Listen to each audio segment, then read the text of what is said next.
Max, a small terrier mix with fur the color of melted caramel, was not your average dog. He had a heart full of adventure and a nose for trouble. His tail wagged with boundless energy, often knocking over anything in its path. Max lived with the Miller family in a cozy suburban home. He loved the Millers dearly, especially their young son, Billy. Max and Billy were the best of friends, spending their days exploring the backyard and sharing secret treats. One sunny afternoon, while the Millers were busy preparing for a picnic, Max saw his chance.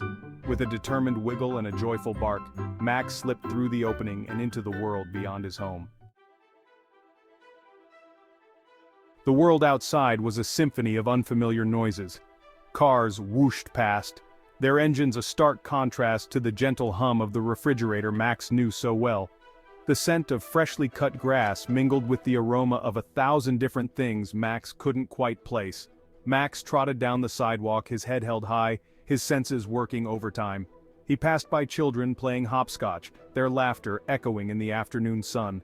A group of teenagers whizzed by on skateboards, their colorful wheels a blur to Max's keen eyes. Everything was new and exciting, and Max embraced it all with the fearless enthusiasm of a true explorer. However, as the sun began to dip below the horizon, casting long shadows across the sidewalk, a pang of fear struck Max's adventurous heart.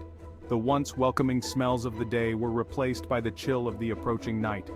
Max, for the first time since his escape, felt a wave of homesickness wash over him. He missed the familiar scent of his bed, the comforting sound of Billy's laughter.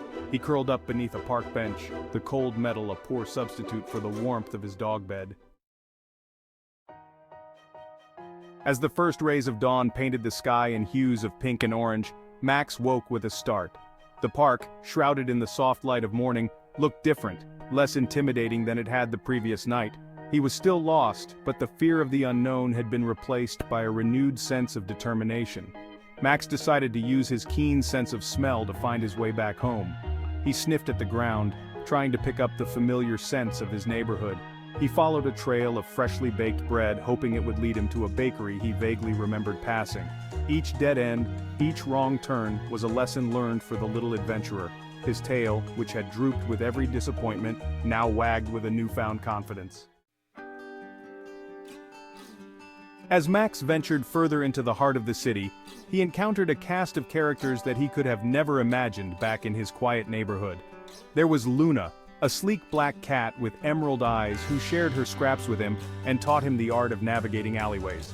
He met Bruno, a gentle giant of a Great Dane, who protected him from a pack of stray dogs and showed him the best places to find discarded treats. Max learned that friendship could be found in the most unexpected places. He discovered that even in the concrete jungle, kindness and compassion could bloom in the hearts of both animals and humans. He encountered a kind-hearted old woman who offered him water and a scratch behind the ears. These encounters, though brief, filled Max's heart with warmth and reminded him of the goodness that existed in the world. He realized that being lost wasn't just about finding his way back home. It was also about discovering himself and the connections he could make along the way. One evening, as the city lights twinkled to life, painting the sky in a kaleidoscope of colors, Max found himself in a familiar part of town. The scent of freshly cut grass filled his nostrils, and a wave of recognition washed over him. This was it. He was close to home. He could feel it in his bones, smell it in the air. He ran, his paws barely touching the ground, his heart pounding with anticipation. He remembered the bakery, the park with the squeaky swings, the corner where Mr. Henderson walked his grumpy bulldog every afternoon. Each landmark brought him closer to his destination, closer to the family he missed so dearly. As he turned a corner, a familiar scent hit him with the force of a lightning bolt. It was the scent of Billy, his little human, the one he loved most in the world. There, standing on the front porch, was Billy. His little face, streaked with tears and etched with worry, lit up like a Christmas tree the moment he saw Max bounding towards him. "Max!" he cried out, his voice filled with disbelief and overwhelming joy.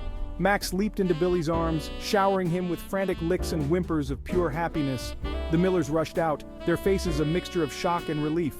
Mr. Miller scooped Max up, his voice thick with emotion as he whispered, "You're home, boy. You're finally home." That night, curled up at the foot of Billy's bed, his belly full of his favorite food, Max knew he was truly home.